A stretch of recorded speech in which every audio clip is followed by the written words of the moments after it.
एक बार सब लोग मिलके पूरे दिल से भारत माता का जयकारा लगाएंगे। भारत माता की, भारत माता की, इनकलाब, इनकलाब, वंदे वंदे। आज इतनी भारी संख्या में दिल्ली के कोने कोने से आए हुए मेरे प्यारे भाइयों, बहनों, माताओं, बुजुर्गों, बच्चों, आप सब लोगों को मेरा नमस्कार, सबको मेरा प्रणाम। मैं देख रहा हूं जहां तक नजर जा रही है पीछे कम से कम 1 लाख लोगों के यहां पे 1 लाख लोग मौजूद हैं। और मैं अभी आ रहा था, कम से कम 20-25 हजार लोग सड़कों पे इस वक्त रामलीला मैदान की तरफ बढ़ रहे हैं। इतनी भारी संख्या में आज लोग यहां आए हैं। अपनी बात शुरू करने के पहले आपसे पूछना चाहता हूं, आप में से कौन कौन मुझे प्यार करते हैं? जरा हाथ खड़े करके बताओ कौन कौन प्यार करता है। आपका बहुत बहुत शुक्रिया इस प्यार, इस मोहब्बत के लिए। लेकिन अब जो लोग मेरे से प्यार करते हैं, सबसे पहले एक बात आपसे मांगना चाहता हूं। जैसा अभी सौरभ भारद्वाज जी ने कहा, सब लोग अपने अपने मोबाइल फोन निकाल लो। अभी हम देख रहे हैं यहां पे कम से कम 40-50 वीडियो कैमरा, टीवी वालों के कैमरा मौजूद हैं। अब इस मैदान में 1 लाख कैमरे चालू हो जाएंगे, 1 लाख कैमरे। सब लोग अपना अपना फोन निकालो, फोन पे वीडियो रिकॉर्डिंग चालू करो, अपनी अपनी फेसबुक चालू करो और फेसबुक लाइव कर दो। इस रामलीला मैदान से अब एक साथ 1 लाख टीवी कैमरे लाइव चालू होंगे। 1 लाख टीवी कैमरे लाइव चालू होंगे। मैं सबसे पहले कपिल सिब्बल साहब का बहुत बहुत शुक्रिया अदा करता हूं। हमारे इनविटेशन पे आज वो आए। कई साल के बाद आज हम लोग रामलीला मैदान में इकट्ठे हुए हैं। आज से 12 साल पहले, 12 साल पहले इसी रामलीला मैदान में इकट्ठे हुए थे हम लोग भ्रष्टाचार के खिलाफ। इस मंच को मैं नमन करता हूं। यह बहुत पवित्र मंच है। आज से 12 साल पहले भ्रष्टाचार के खिलाफ इकट्ठे हुए थे। आज इसी मंच से एक अहंकारी तानाशाह को इस देश से हटाने के लिए फिर से इकट्ठे हुए हैं। दोस्तों, तानाशाही को खत्म करने के लिए फिर से इकट्ठे हुए हैं। और जैसे उस वक्त भ्रष्टाचार के खिलाफ आंदोलन हमारा सफल हुआ था, आज इसी मंच से जो आंदोलन शुरू हो रहा है, हमारे देश के अंदर जो तानाशाही लाई जा रही है उसे खत्म करने का जो आंदोलन शुरू हो रहा है, जनतंत्र को खत्म करने का जो आंदोलन शुरू हो रहा है, संविधान को बचाने का जो आंदोलन आज शुरू हो रहा है, बहुत जल्दी इस आंदोलन को भी सफलता मिलेगी। सुप्रीम कोर्ट ने दिल्ली के लोगों के हक में फैसला दिया। 8 साल तक दिल्ली के लोगों ने लड़ाई लड़ी सुप्रीम कोर्ट के अंदर। सुप्रीम कोर्ट में हमारे वकील अभिषेक मनु सिंघवी साहब ने दिल्ली के लोगों की तरफ से लड़ाई लड़ी। सबसे पहले मैं आज इस मंच से सिंघवी साहब का भी दिल्ली के लोगों की तरफ से शुक्रिया अदा करता हूं, जिन्होंने दिल्ली के लोगों को उनका हक दिलाया। दोस्तों, 11 मई, आज 11 जून है, आज से 1 महीने पहले 11 मई को देश की सर्वोच्च अदालत, सबसे बड़ी अदालत सुप्रीम कोर्ट की भी कॉन्स्टिट्यूशन बेंच उसने आदेश पारित किया दिल्ली के लोगों के हक में, और उसके 8 दिन के बाद, 1 हफ्ते के बाद 19 मई को देश के प्रधानमंत्री ने सुप्रीम कोर्ट के आदेश को खारिज कर दिया। दोस्तों, देश की सबसे बड़ी अदालत के फैसले को प्रधानमंत्री ने खारिज कर दिया। प्रधानमंत्री कहते हैं मैं सुप्रीम कोर्ट को नहीं मानता। देश के प्रधानमंत्री कहते हैं मैं सुप्रीम कोर्ट को नहीं मानता। 75 साल के भारत के इतिहास में पहली बार एक प्रधानमंत्री आया है जो कहता है मैं सुप्रीम कोर्ट को नहीं मानता। पूरे देश के लोग स्तब्ध हैं। पूरे देश के लोगों को यकीन नहीं हो रहा, इतना अहंकारी प्रधानमंत्री को इतना अहंकार। प्रधानमंत्री कहता है मैं सुप्रीम कोर्ट को नहीं मानता। देश के गली गली में चर्चा हो रही है, घर घर में चर्चा हो रही है, ये मोदी जी को क्या हो गया, इतना अहंकार हो गया इनको, इतना अहंकार हो गया इनको। दोस्तों, देश के अंदर अब जनतंत्र खत्म हो रहा है। इसी को तानाशाही कहते हैं। जब देश का प्रधानमंत्री कहता है मैं सुप्रीम कोर्ट को नहीं मानता, इसी को तानाशाही कहते हैं, इसी को हिटलर शाही कहते हैं, जनतंत्र खत्म होना कहते हैं। मैं बताना चाहता हूं आखिर इस सुप्रीम कोर्ट के आदेश में ऐसा क्या है। सुप्रीम कोर्ट ने ऐसा क्या कह दिया कि प्रधानमंत्री जी कह रहे हैं कि मैं सुप्रीम कोर्ट के आदेश को नहीं मानता। सुप्रीम कोर्ट ने अपने आदेश में बोला कि भारत एक जनतंत्र है, भारत में जनता सुप्रीम है, जनता अपनी सरकार चुनती है, उस सरकार को जनता के काम करने का पूरा अधिकार होना चाहिए। दिल्ली में भी लोग सरकार चुनते हैं, दिल्ली की सरकार को भी, जिस भी सरकार को दिल्ली के लोग चुनते हैं, चाहे इस पार्टी की सरकार हो चाहे उस पार्टी की सरकार हो, सुप्रीम कोर्ट ने कहा कि जो भी सरकार दिल्ली के लोग चुनते हैं, जनता सुप्रीम है, दिल्ली की जनता सुप्रीम है, उस सरकार को काम करने का अधिकार होना चाहिए। मैं आपसे पूछना चाहता हूं, क्या सुप्रीम कोर्ट ने गलत बोला? क्या प्रधानमंत्री को सुप्रीम कोर्ट का आदेश मानना चाहिए? मोदी जी कहते हैं मैं सुप्रीम कोर्ट का आदेश नहीं मानता। मोदी जी ने अध्यादेश पारित कर दिया और सुप्रीम कोर्ट के आदेश को खारिज कर दिया। मोदी जी का अध्यादेश क्या कहता है? प्रधानमंत्री जी ने यह जो अध्यादेश पारित किया, यह क्या कहता है? मोदी जी का अध्यादेश कहता है कि अब दिल्ली के अंदर जनतंत्र नहीं होगा, अब दिल्ली के अंदर तानाशाही चलेगी, अब दिल्ली के अंदर जनता सुप्रीम नहीं है, अब दिल्ली के अंदर एलजी सुप्रीम होगा। अब दिल्ली के अंदर चाहे जनता जिसको मर्जी वोट दे, चाहे जनता जिसकी मर्जी सरकार बनाए, प्रधानमंत्री जी कहते हैं सरकार तो मैं ही चलाऊंगा, मेरी तानाशाही चलेगी। अब जनता सुप्रीम नहीं है, जनता की नहीं चलेगी, जनता की सरकार की नहीं चलेगी। प्रधानमंत्री जी कहते हैं एलजी के जरिए मैं सरकार चलाऊंगा। 26 जनवरी 1950 को हमारे देश का संविधान लागू हुआ। बाबा साहब अंबेडकर ने संविधान बनाया।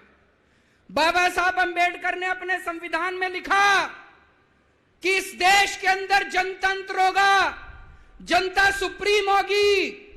आज प्रधानमंत्री जी ने भारत के संविधान के परखच्चे उड़ा दिए। प्रधानमंत्री जी ने भारत का संविधान बदल दिया। प्रधानमंत्री जी कहते हैं अब जनता सुप्रीम नहीं होगी, अब एलजी सुप्रीम होगा।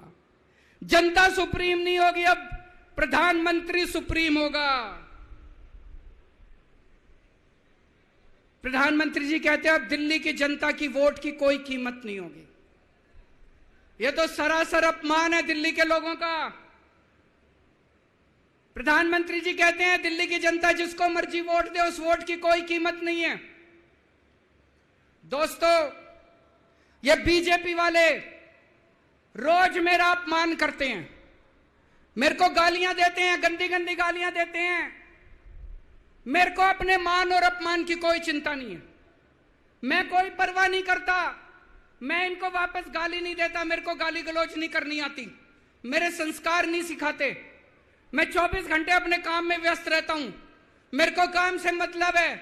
आप लोगों ने मेरे को इतना मौका दिया, इतनी जिम्मेदारी है, 24 घंटे काम करता हूं।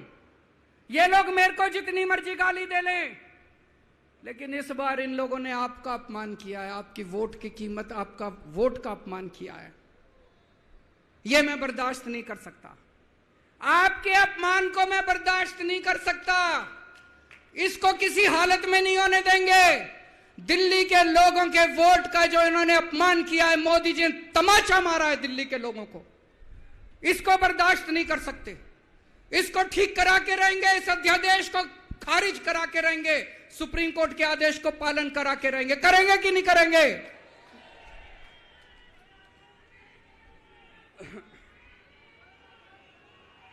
मैं पूरे देश में घूम रहा हूं, हर राज्य के अंदर गया मैं। पिछले दिनों पूरे देश के अंदर घूम रहा हूं, सारी पार्टियों के नेताओं से मिला। मैं आपको दिल्ली के लोगों को बताना चाहता हूं, देश के सारे लोग आपके साथ हैं। आप ये मत समझना आप अकेले हो, 140 करोड़ लोग आपके साथ हैं।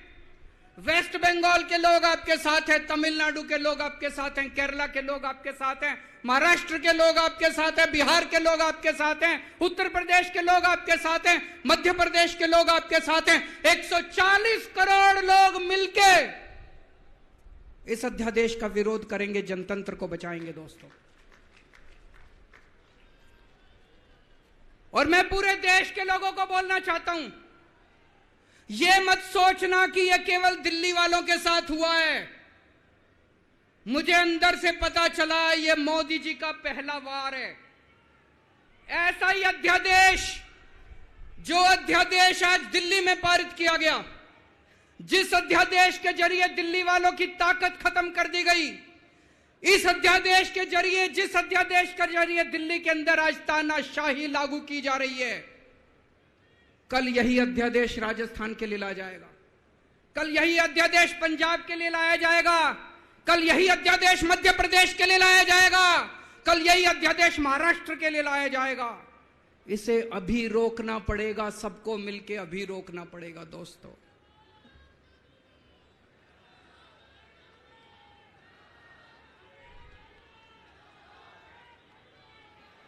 मोदी जी दिल्ली वालों के पीछे क्यों पड़े हैं? दिल्ली वालों के पीछे क्यों पड़े हैं मोदी जी? 2015 में दिल्ली के लोगों ने 7 एमपी की सीट मोदी जी को जिता दी, मोदी जी को प्रधानमंत्री बनाया और मोदी जी को कहा आप देश संभालो। और दिल्ली में 70 में से 3 सीट बीजेपी को दी, 3 सीट, 67 सीट आम आदमी पार्टी को दी। और दिल्ली के लोगों ने कहा केजरीवाल जी आप दिल्ली संभालो। बीजेपी को 3 सीट देने का क्या मतलब?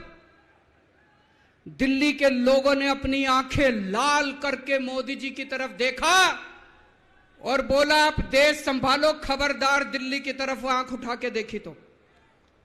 बोला कि नहीं बोला? 2020 में फिर से दिल्ली के लोगों ने 7 एमपी की सीट मोदी जी को दी, बोले आप देश संभालो। आम आदमी पार्टी को 70 में से 62 सीट दी, बोले केजरीवाल जी आप दिल्ली संभालो। फिर से दिल्ली के लोगों ने आंखें लाल करके मोदी जी को कहा आप देश संभालो, दिल्ली की तरफ आंख उठा के मत देखना। लेकिन प्रधानमंत्री जी से देश तो संभल नहीं रहा, देश का तो बेड़ा गर्क कर दिया। रोज उठते हैं और दिल्ली वालों के काम रोक देते हैं, रोज उठते हैं और दिल्ली वालों के काम। मैं स्कूल बनवाता हूं, मोदी जी कहते हैं मैं तेरे स्कूल नहीं बनने दूंगा। मैं अस्पताल बनवाता हूं, मोदी जी कहते हैं तेरे अस्पताल नहीं बनने दूंगा। मैं मोहल्ला क्लिनिक बनाता हूं, मेरे मोहल्ला क्लिनिक तोड़वा दिए मोदी जी ने। पिछले साल प्रधानमंत्री जी ने दिल्ली के अस्पतालों में दवाइयां बंद करा दी। मैं सीसीटीवी कैमरे लगवाता हूं, प्रधानमंत्री जी एलजी को कह के सीसीटीवी कैमरे नहीं लगने देते। पिछले साल मोहल्ला क्लिनिक के अंदर इन्होंने गरीबों के टेस्ट बंद करवा दिए। दोस्तों, मैंने दिल्ली के लोगों के लिए योगा क्लासेस शुरू की, प्रधानमंत्री जी ने योगा क्लासेस बंद करवा दी।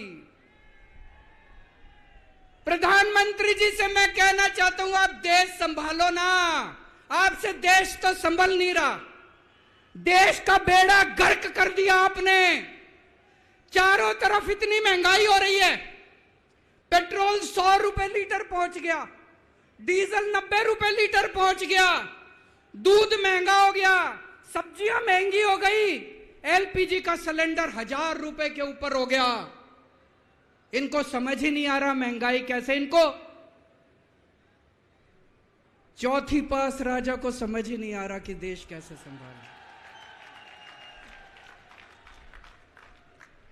एक दिन कहते हैं 2000 का नोट आएगा, 5 साल बाद कहते हैं 2000 का नोट जाएगा।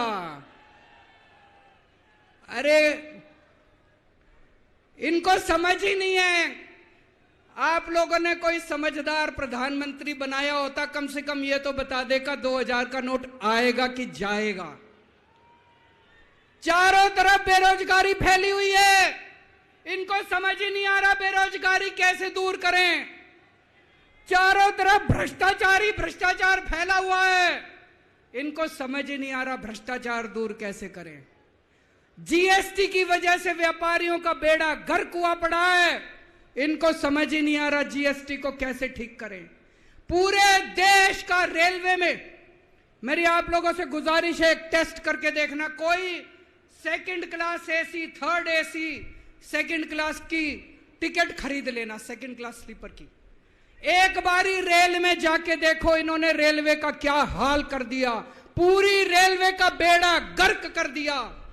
अच्छा खासा चलता हुआ रेलवे इन्होंने बेड़ा गर्क कर दिया इन लोगों ने। 2002 में प्रधानमंत्री जी गुजरात के मुख्यमंत्री बने, 12 साल गुजरात के मुख्यमंत्री रहे। पिछले 9 साल से देश के प्रधानमंत्री हैं। 21 साल हो गए मोदी जी को राज करते करते, 21 साल। 2015 में मैं दिल्ली का मुख्यमंत्री बना, मेरे को 8 साल हो गए दिल्ली पे राज करते करते। आज मैं चैलेंज करता हूं और देश की जनता को अपील करता हूं, मोदी जी के 21 साल, मेरे 8 साल, दोनों के देख लो किसने ज्यादा काम किया। केजरीवाल ने ज्यादा काम करा, केजरीवाल ने 8 साल में ज्यादा काम करा कि मोदी जी ने 21 साल में ज्यादा काम करा। अरे इनसे काम तो होता नहीं है। देश के अंदर जो अच्छा काम करता है उसको रोकने की कोशिश करते हैं। ये आज दिल्ली के सारे अच्छे काम रोकना चाहते हैं। मोदी जी के पास तो फुल पावर थी 21 साल, मेरे को तो इन्होंने काम भी नहीं करने दिए, हर काम में टांग अड़ाया। फिर भी मेरे 8 साल उठा के देख लो, कितने स्कूल बनवा दिए, कितने अस्पताल बनवा दिए, लोगों का इलाज मुफ्त कर दिया, लोगों के बच्चों को पढ़ाई दे रहे हैं अच्छी, बिजली मुफ्त कर दी। मैंने बिजली मुफ्त करी। मोदी जी कह रहे हैं फ्री की रेवड़ी बांट रहा है। अरे गरीबों के हाथ में अगर 4 रेवड़ी रख दी तो कौन सा बुरा हो गया। मोदी जी आपने तो रेवड़ी नहीं, पूरा का पूरा रेवड़ा उठा के अपने दोस्त को दे दिया। पूरा का पूरा देश उठा के अपने दोस्त को दे दिया। पूरा की पूरी केंद्र सरकार उठा के अपने दोस्त को फ्री में दे दी। मैंने तो 4-4 रेवड़ी रखी थी एक एक हाथ में, गरीबों के हाथ में, आपने तो रेवड़ा ही उठा के दे दिया सारा का सारा। अब लोग प्रधानमंत्री जी से पूछने लगे हैं कि केजरीवाल ने इतने स्कूल बना दिया, आपने क्या किया? उनके पास कोई जवाब नहीं है। अभी पिछले साल मैं गुजरात का चुनाव लड़ने गया, वहां पे हर आदमी, गुजरात के हर आदमी के मुंह पे था, अरविंद जी आपने स्कूल इतने अच्छे कर दिए, आपने दिल्ली में स्कूल बच्चों की शिक्षा इतनी अच्छी कर दी। तो एक दिन प्रधानमंत्री जी ने सोचा कि मैं भी जाके स्कूल में फोटो खिंचवाऊंगा।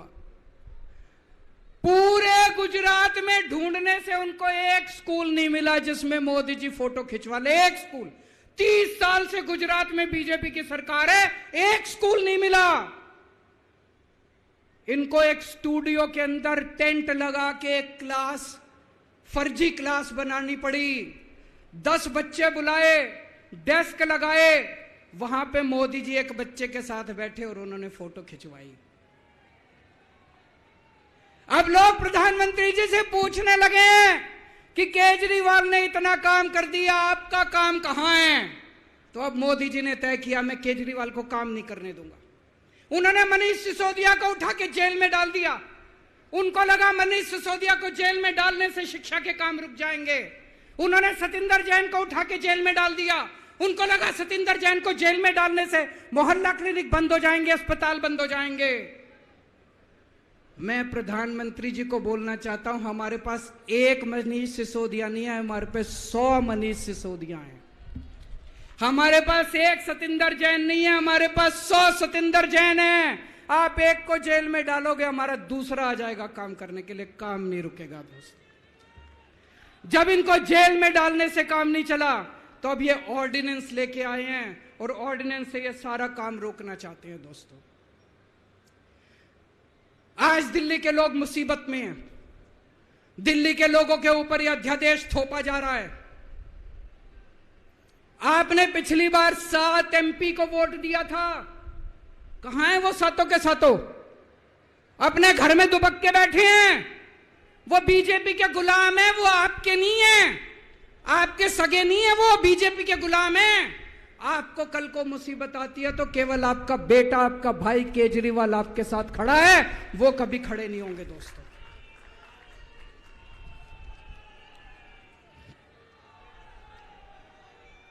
और अंत में मैं आपको एक कहानी सुनाना चाहता हूं। चौथी पास राजा, किस किसने सुनी है ये कहानी?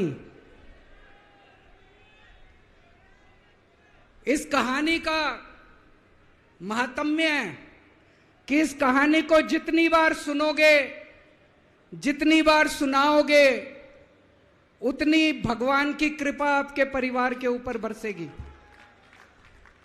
इस कहानी का जितना प्रचार प्रसार करोगे, उतना देश की तरक्की होगी, उतना समाज की तरक्की होगी।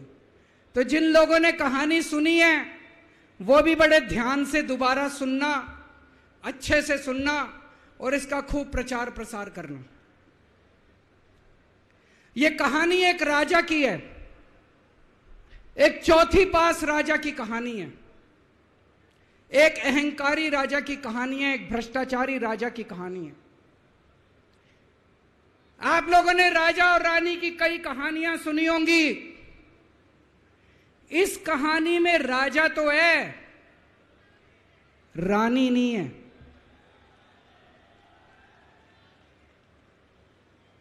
तो एक महान देश था, कई हजार साल पुराना देश। उस देश के एक गांव में एक बच्चा पैदा हुआ, बहुत गरीब घर में एक बच्चा पैदा हुआ।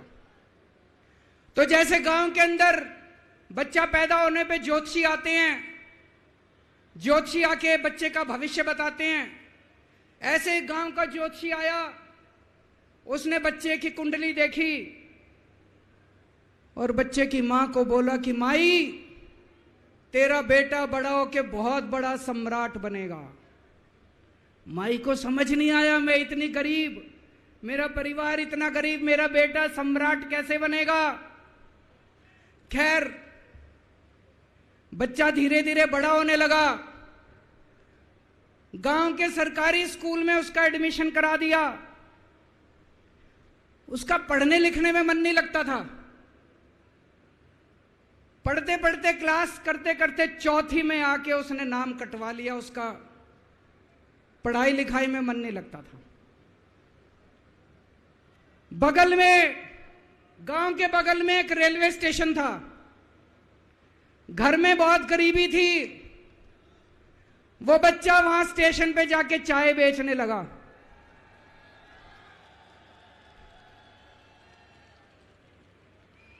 चाय बेच के अपना गुजारा करता था। वो भाषण बहुत अच्छा देता था, बचपन से ही बड़ा अच्छा भाषण देता था। गांव के लड़कों को इकट्ठा कर लेता और भाषण देना चालू करता। धीरे धीरे आसपास के गांव में फैल गया कि यह बच्चा भाषण बड़े अच्छे देता है। आसपास के लड़के भी इकट्ठे हो गए और जो मर्जी टॉपिक हो भाषण देना चालू कर देता था और रुकता ही नहीं था। घंटों घंटों तक भाषण देता रहता था। बच्चा बड़ा हुआ। ज्योतिषी ने कहा था बड़ा होके बच्चा उस महान देश का सम्राट बन गया। लेकिन राजा तो अनपढ़ था, उसे तो कुछ आता नहीं था। अफसर आते, उस अनपढ़ राजा से जहां मर्जी साइन करा लेते, जहां मर्जी जो मर्जी साइन करा लेते। वो राजा अनपढ़ था, उसे लगता था मैं अगर अफसरों से पूछूंगा तो मेरी कमजोरी सबके सामने प्रकट हो जाएगी। अफसरों को लगेगा मेरे को कुछ आता नहीं है। अफसर जो मर्जी लेके आते थे वहां साइन कर देता था। वो धीरे धीरे पूरे देश के अंदर फैल गया कि राजा अनपढ़ है, राजा अनपढ़ है। राजा को बड़ा बुरा लगने लगा। तो राजा ने कहीं से एक फर्जी डिग्री का जुगाड़ कर लिया। एक फर्जी डिग्री का जुगाड़ कर लिया, एमए की डिग्री का। और राजा बोला मैं एमए हूं। पर सच्चाई तो पूरे देश को पता थी, राजा तो अनपढ़ था। धीरे धीरे राजा अहंकारी भी होता गया। अहंकारी राजा और ऊपर से अनपढ़। जो मर्जी उस राजा के पास जाता और राजा से कुछ भी पास करा के ले आता। एक बार कुछ लोग गए, राजा को बोले जी नोटबंदी कर दो। नोटबंदी करने से भ्रष्टाचार खत्म हो जाएगा, आतंकवाद खत्म हो जाएगा। राजा को कुछ समझ नहीं आया। राजा की खूब चमची मारी उन्होंने। राजा ने एक दिन शाम को टीवी पे आके 8 बजे नोटबंदी कर दी। पूरे देश का बेड़ा गर्क हो गया दोस्तों। लंबी लंबी बैंकों के सामने लाइनें लग गई। कई लोग मर गए, दुकानें बंद हो गई, रोजगार बंद हो गए, बड़ी बड़ी इंडस्ट्री बंद हो गई। पूरे देश का बेड़ा गर्क हो गया। फिर एक दिन कोई आके बोला जी 2000 का नोट ले आओ। राजा 2000 का नोट ले आया। 4 साल बाद कुछ लोग आके बोले जी 2000 का नोट बंद कर दो। राजा ने 2000 का नोट बंद कर दिया। राजा को अक्ल तो थी नहीं, बेवकूफ था, अनपढ़ था। कभी 2000 का नोट चालू करता था, कभी 2000 का नोट बंद करता था। एक बार कुछ लोग आके बोले जी ये किसानों के कानून बना दो, इस कानून से किसानों का भला होगा। राजा ने कानून बना दिए। पूरे देश के किसान सड़कों पे उतर आए। 750 किसान मर गए आंदोलन में। और 1 साल के बाद राजा को वो तीनों कानून वापस लेने पड़े। एक बार उस देश के अंदर बहुत बड़ी महामारी फैल गई। चारों तरफ महामारी फैल गई, लोग मरने लगे। किसने आके बोला जी थाली बजवाओ तो देश ठीक हो जाएगा। तो राजा ने पूरे देश में थाली और चम्मच बजवा दिए। महामारी तो नहीं बची, महामारी तो फैली रही।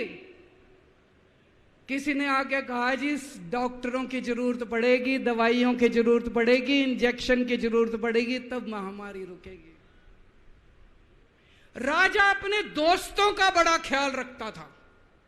उसके दोस्त थे।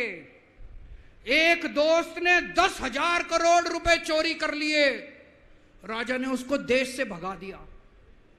दूसरे दोस्त ने 20,000 करोड़ चोरी कर लिए, राजा ने उसको भी देश से भगा दिया। पर एक दोस्त ऐसा था जिससे राजा की ज्यादा ही दोस्ती थी। कौन था? उसको उन्होंने सारे एयरपोर्ट बेच दिए, सारे जहाज बेच दिए, सारे सी पोर्ट बेच दिए, उन्होंने आसमान बेच दिया, जमीन बेच दी राजा ने, खदानें बेच दी। उस दोस्त पे राजा मेहरबान था। राजा का एक और दोस्त था। वो दोस्त इतना गंदा था कि उसने कुछ अंतर्राष्ट्रीय खिलाड़ी महिलाओं के साथ बदतमीजी करी, लेकिन राजा ने दोस्ती नहीं छोड़ी। मजाल जो उस दोस्त के ऊपर कोई आंच आ जाए, राजा उस दोस्त के साथ खड़ा रहा, लेकिन उसने खिलाड़ियों का सुना। राजा का एक और दोस्त था। उस दोस्त ने किसानों के ऊपर गाड़ी चढ़ा दी, रौंद दिया, कुचल दिया किसानों को। राजा ने अपनी दोस्ती नहीं छोड़ी। इस बात पे तो दाद देनी पड़ेगी कि राजा दोस्तबाज था, एक नंबर का दोस्तबाज था। चारों तरफ अत्याचार हो गया, चारों तरफ देश के अंदर इनके अपने लोग जो थे वो बलात्कार करने लगे, गलत काम करने लगे, हाहाकार मच गया। जो राजा के खिलाफ बोलता, राजा उसको पकड़ के जेल में डाल देता। एक दिन एक पत्रकार ने कार्टून बना दिया राजा के खिलाफ, उस पत्रकार को उठा के जेल में डाल दिया। एक दिन एक किसी पत्रकार ने उनके खिलाफ कुछ लिख दिया, उसको पकड़ के जेल में डाल दिया। जो राजा के खिलाफ बोले उसका बेड़ा गर्क। कोई जज अगर उस राजा के खिलाफ ऑर्डर करता था, राजा उसको बख्शता नहीं था। चारों तरफ अत्याचार, महंगाई, बेरोजगारी। ऊपर आसमान में देवता ये सब देख रहे थे कि पृथ्वी के ऊपर कितना घनघोर अत्याचार हो रहा है। सारे देवता इकट्ठे हुए, देवताओं ने मीटिंग करी। सारे देवता मिलकर शिवजी महाराज जी के पास गए और कहा, महाराज कुछ करो, पृथ्वी के ऊपर अन्याय हो गया, अत्याचार हो गया, चारों तरफ बलात्कार, चारों तरफ हाहाकार मचा हुआ है, जनता परेशान हो रही है। पृथ्वी जी, शिवजी महाराज जी ने अपनी तीसरी आंख खोली और दोस्तों यहां प्रचंड पृथ्वी के ऊपर अजीब अजीब घटनाएं घटने लगी। उज्जैन के अंदर महाकाल की 6 सप्तऋषियों की बड़ी बड़ी 10 फुटा भारी भारी मूर्तियां थी। एक दिन बारिश और तूफान आया और 6 की 6 मूर्तियां टूट गई। लोगों ने कहा बड़ा अपशकुन हो रहा है, बड़ा अपशकुन हो रहा है। एक दिन एक ट्रेन एक्सीडेंट हो गया, 250 से ज्यादा लोगों की मौत हो गई। लोगों ने कहा बड़ा अपशकुन हो रहा है।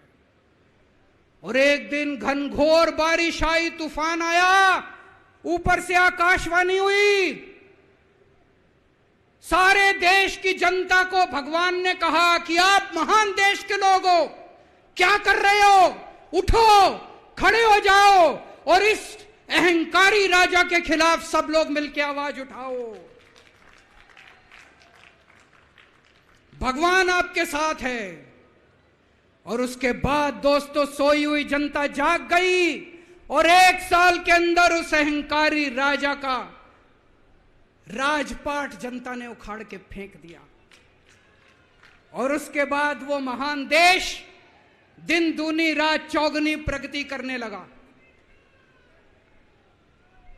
ये कहानी बड़ी पवित्र कहानी है। इस कहानी को सुनने से और सुनाने से परिवार का, समाज का और देश का बहुत भला होता है। इसे ज्यादा से ज्यादा शेयर कीजिए, ज्यादा से ज्यादा लोगों तक पहुंचाइए ताकि ज्यादा से ज्यादा लोग इसे सुन सकें, इसे समझ सकें। अंत में आपसे एक ही विनती है, अगली बार वोट डालने जाओ तो ऐसे आदमी को वोट डालना, ऐसे आदमी को प्रधानमंत्री बनाना जो कम से कम इतनी तो समझ रखता हो कि 2000 का नोट कैंसिल करना है कि चालू करना है। कपिल सिब्बल साहब एक बहुत अच्छी लड़ाई लड़ रहे हैं। इनकी एक वेबसाइट है इंसाफ के सिपाही। आप लोग सब लोग ज्यादा से ज्यादा इस वेबसाइट पे जाके इसको लॉगिन करें, रजिस्टर करें और हम सब लोगों को मिलके अपने महान देश भारत देश के लिए काम करना है। भारत माता की। सभी साथी राष्ट्रगान के लिए अपनी अपनी जगह खड़े हो जाएंगे। सभी साथी जो जहां पे भी हैं चल रहे हैं तो वो अपनी जगह रुक जाएं। राष्ट्रगान के लिए